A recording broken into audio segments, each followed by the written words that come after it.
Ini kan artinya demand atau permintaan untuk produk perikanan, kelautan di dalam negeri ini juga kan akan lebih meningkat begitu ya Pak ya. Iya, Nanti seperti apa tinggi. target-targetnya begitu di satu sisi juga mungkin ada target-target ekspor yang juga tetap ingin dicapai Pak Pran. Seperti apa nanti positioning ataupun juga pembagiannya begitu dari Nah kementerian? ini menarik juga. Jadi beliau selain mikir untuk kepentingan dalam negeri, konsumsi dalam negeri, rentetan berikutnya adalah kekuatan.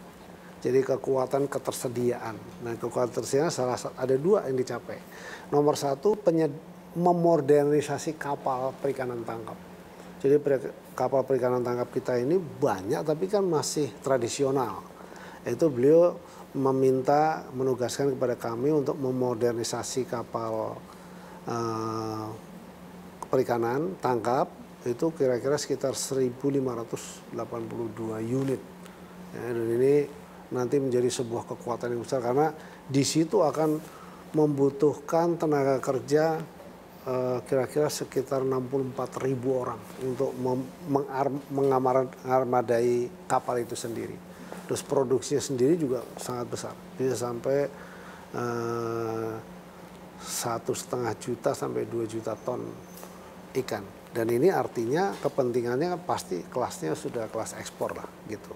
Yang kedua pengembangan budidaya yang sangat kuat, membangun 20.000 hektar budidaya di jalur Pantura, revitalisasi dengan budidaya komoditi tilapia. Ini kepentingan ekspor juga, komoditi ekspor.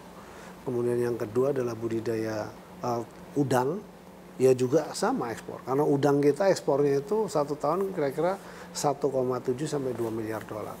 Jadi sangat besar di situ.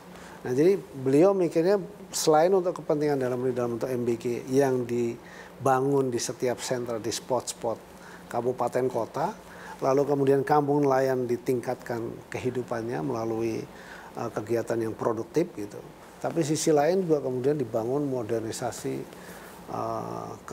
kapal tangkap yang modern untuk menangkap hasil-hasil laut kita yang sangat melimpah ya begitu ya untuk kepentingan ekspor. Dan ini dengan kapital yang lebih besar begitu ya Pak ya? Ya semua dibiayai dari investasi melalui Danantara.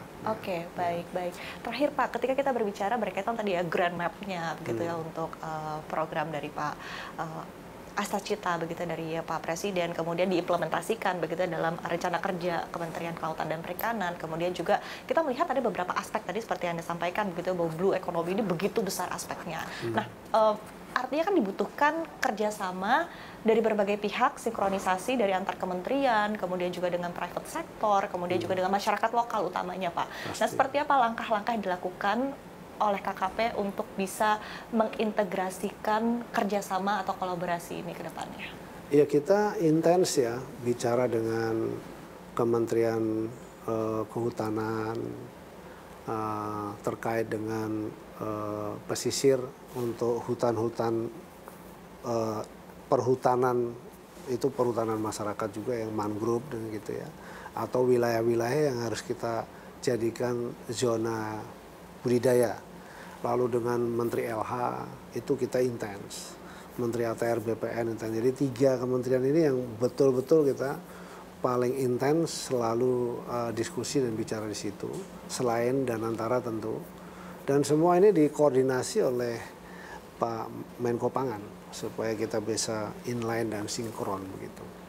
Gitu kira-kira. Oke, baik. Terakhir, Pak Trang, mungkin target-target yang ingin dicapai oleh KKP di penghujung tahun 2025 ini, atau mungkin target di tahun depan, begitu ya, dalam rangka untuk mencapai visi dari Pak Presiden? Saya harus menyelesaikan tugas yang diberikan kepada saya oleh beliau, tugas beliau, yaitu adalah penyelesaian